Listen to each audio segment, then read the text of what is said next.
Pemula harus paham prinsip RBW. 1. Gedung panas juga bisa menginapkan burung, tapi kualitas maupun bobot sarang hanya 50-60% dibanding sarang normal. Apalagi kalau sudah peot-peot, maka harga lebih murah lagi. Ini alasan kenapa yang senior mengutamakan suhu ruangan 27-29. 2. Kelembaban ideal, 80-95%, akan menghasilkan sarang lebih besar dan tebal, bentuknya pun bagus. 3. Suhu maupun kelembaban yang bagus adalah dengan tingkat kestabilan yang cenderung stabil, artinya tidak terjadi perubahan drastis sepanjang hari. Banyak yang berpendapat bahwa daerah menentukan suhu dan kelembaban, padahal semua daerah bisa memperoleh hasil hampir sama, jika paham bagaimana menahan hawa panas masuk tidak terlampau banyak, dan kelembaban tertampung dalam gedung tidak terkuras habis sebelum sore hari. 3. Tidak benar gedung wajib gelap, karena gedung seharusnya memiliki cahaya remang. 4. Agar 3 bagian di atas dapat diperoleh, maka butuh desain serta penyesuaian lingkungan. 5. Untuk menginapkan burung, peranan SP sebenarnya nomor 2, walau sama penting, yang nomor 1 adalah suara inap. 6. Jangan terkecoh dengan SP respon atau berbagai jenis nama suara panggil dan suara inap, karena mungkin saja Anda sudah memiliki suara panggil dan suara inap yang bagus, namun tidak dapat menggunakannya. 7. Kualitas suara panggil dan suara inap lebih cenderung pada hasil suara yang dihasilkan, bukan nama SP-nya. Hasil suara adalah bagaimana menciptakan suara dengan frekuensi tertentu sehingga burung akan tertarik mendekat dan mau masuk hingga merasa suara inap membuat mereka tenang. 8. Dari ratusan suara yang beredar, umumnya suara lama memiliki frekuensi yang lebih mendekati ideal. Sementara saking banyaknya editor nekat merombak bagian dalam suara, menjadi suara aneh-aneh. Tapi ada beberapa suara yang beredar memiliki frekuensi yang bagus, tapi sangat jarang apalagi gratisan. Editor itu bukan pandai potong sambung, modif suara yang ada, tetapi mengedit satu suara, hingga jadi butuh waktu tahunan dengan berkorban uji coba demi uji coba, hingga berhasil pada gedung baru bisa digunakan. Ingat, gedung baru, karena jika suara digunakan pada gedung produktif maka tidak memiliki kepastian kualitas. 9. Kenapa SP biasa-biasa aja bisa bagus? Selama mampu mengsetting hasil suara terbaik di sekitar, maka gedung Anda akan selalu ada burung respon. Ingat, suara bagus itu berbanding sekitar, bukan satu desa atau sekecamatan. Suara tua memang memiliki sedikit kelemahan, yaitu editor dahulu membuat suara dengan frekuensi mendekati suara asli burung, sehingga terkadang hasil suara tidak bagus pada pendengar manusia, apalagi saat ini cenderung doyan suara keras. 10. Gedung baru, gedung zonk, gedung stagnan, Anda tidak perlu menghayal bahwa SP Anda seharusnya respon ramai, apalagi berharap membajak burung gedung lain, itu mustahil. Yang benar adalah tunggu musim respon yang setahun hanya 3 kali respon ramai, maksimalkan semuanya sambil berharap ada 1 atau 2 ekor burung yang mampir dan akhirnya mau menginap.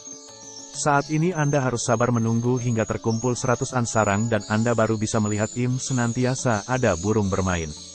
11. Burung lewat jutaan ekor tapi gak ada yang mau main di baru. Itu normal kawan, karena burung yang telah menetap pada gedung lain tidak akan menggubris SP lagi, bahkan SP pada gedung asalnya juga diabaikan. 12. Jangan terlampau senang jika di LMB itu burungnya selalu ramai. Saya kadang bertanya-tanya apakah itu burung dalam gedung yang keluar karena tidak nyaman di dalam gedung, bisa jadi suara inap bermasalah. 13. Kenapa ada pendapat butuh suara tarik dalam ruang inap?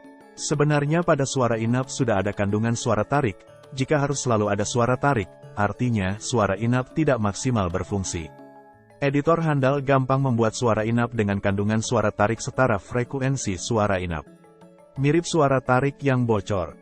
14. Suara panggil dan suara tarik wajib off jam 7 malam, karena frekuensi suara tersebut sangat tinggi, akan mengganggu kenyamanan burung menginap, dan menghambat perkembangan. Oke, mungkin gedung tua ada perkembangan, tetapi saya yakin perkembangan tidak terlampau pesat. Saya pribadi sudah pernah mengabaikan timer error pada gedung baru, SP hidup 24 jam sekitar 2 minggu, alhasil burung yang sudah menginap puluhan ekor, akhirnya kabur semua karena belum ada sarang. Burung ada sarang tidak akan kabur. 15. Agar SP dan ST bisa hidup jam 5 pagi dan off jam 7 malam, gunakan timer aja yang harganya tidak mahal. 16. Jika saat ini gedung baru Anda masih lambat, itu terjadi hampir semua daerah, gedung baru lambat berkembang, tapi gedung tua lumayan berkembang. Anakan lebih memilih gedung asal walau tidak banyak, tetapi melebihi penambahan populasi gedung baru. Itu makanya panen selektif adalah pilihan rasional untuk kondisi saat ini ketimbang bangun gedung baru. Perubahan cuaca juga bisa jadi menjadi penyebab minimnya anakan walet. Anakan walet yang rajin bermain di IM dan berpeluang menginap di gedung kita karena ia belum ada ikatan maupun kontrak. 17. Masih satu pertanyaan Anda, bagaimana settingan suara? Untuk men-setting suara walet, khususnya suara panggil dan suara tarik, kita harus berada di lubang void. Perhatikan gerak-gerik burung walet. Jika burung walet enggan untuk turun ke bawah, artinya suara tarik volumenya kurang keras. Ingat, suara panggil tidak boleh lebih keras dari suara tarik. 18. Ampli walet. Jangan menggunakan ampli walet asal bunyi saja.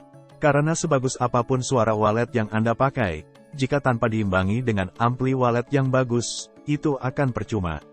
Ampli walet dapat merubah frekuensi suara walet.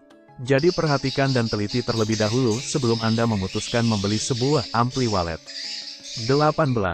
Twitter walet. Tidak kalah pentingnya Twitter yang dipasang pada sebuah gedung walet, sangatlah mempengaruhi potensi dalam menginapkan burung walet ke suatu RBW. Karena jika Twitter walet yang dipakai tidak sesuai dengan karakter suara walet, itu akan mengakibatkan respon burung walet kurang. Jadi intinya antara ampli walet, Twitter walet dan suara walet harus menemukan setelan dan kombinasi yang pas. Jika perpaduan tiga hal ini pas, maka yang dihasilkannya pun sangat memuaskan. 19. Jika gedung walet sudah ada yang menginap, jangan sering-sering masuk ke dalam RBW, karena ini sangat mengganggu proses adaptasi burung walet.